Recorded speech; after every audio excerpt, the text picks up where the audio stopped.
మాజీ ఎమ్మెల్యే చెన్నమనేని రమేష్ కి తెలంగాణ హైకోర్టులో చుక్కెదురైంది. కోర్టును తప్పుదోవ పట్టించినందుకు ఆగ్రహాన్ని వ్యక్తం చేసింది. చెన్నమనేని పిటిషన్ను తెలంగాణ హైకోర్టు డిస్మిస్ చేసింది. 10.5 సంవత్సరాల పాటు హైకోర్టులో సుదీర్ఘ విచారణ జరిగింది.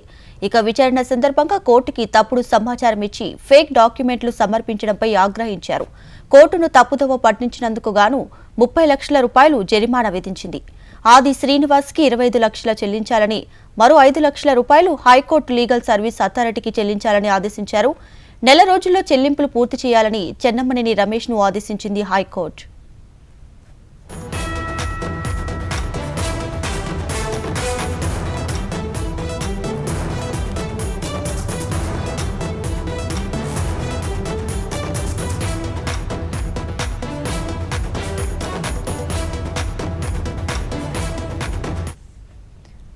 రైట్ గా మాజీ ఎమ్మెల్యే చెన్నమనేని రమేష్ కేసుకి సంబంధించి తాజా అప్డేట్స్ మా ప్రతినిధి ఆర్కే అందిస్తారు. ఆర్కే,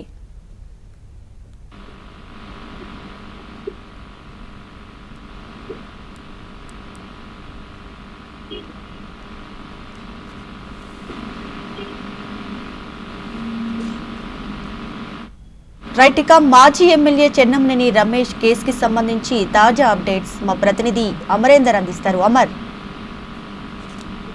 ఇంకా గత కొన్ని రోజుల నుంచి కూడా చెన్నమనేని రమేష్ కి సంబంధించిన పౌరసత్వం ఇష్యూపై తెలంగాణ హైకోర్టులో వరుసగా వాదనలు కొనసాగుతూ ఉన్నాయి. ఇవాళ అంటే తీర్పు గతంలో రిజర్వ్ చేసిన నేపథ్యంలో ఇవాళ హైకోర్టు తీర్పు ఇచ్చింది. చెన్నమనేనికి హైకోర్టులో చుక్కెదురైందని చెప్పుకోవచ్చు. అయితే కోర్టుకు సంబంధించి తప్పుతో పట్టించేందుకు పూర్తిస్థాయిలో తప్పుడు ధృవీకరణాలు ఫేక్ అన్ని పెట్టి కూడా హైకోర్టును సమయం వృధాతో పాటు తప్పుడు పట్టించినందుకు కూడా దీనికి సంబంధించి హైకోర్టు పూర్తిగా తీవ్ర ఆగ్రహం రమేష్ పై వ్యక్తం చేసింది. అయితే చెన్నమనేని రమేష్ పిటిషన్ సంబంధించి ఇప్పటికే హైకోర్టు పూర్తిగా డిస్మిస్ కూడా చేసింది. అయితే 10.5 సంవత్సరాల పాటు హైకోర్టులో సుదీర్ఘంగా ఈ విచారణ అనేది కొనసాగింది. విచారణ సందర్భంగా కోర్టుకు తప్పుడు సమాచారం ఇచ్చి ఫేక్ డాక్యుమెంట్లు సమర్పించాడు రమేష్. అయితే దీనికి సంబంధించి అన్ని అఫీషియల్ గా చెక్ చేసిన తర్వాత, క్రాస్ చెక్ చేసిన తర్వాత ఫేక్ డాక్యుమెంట్స్ గా తేలడంతో 30 లక్షల జరిమానా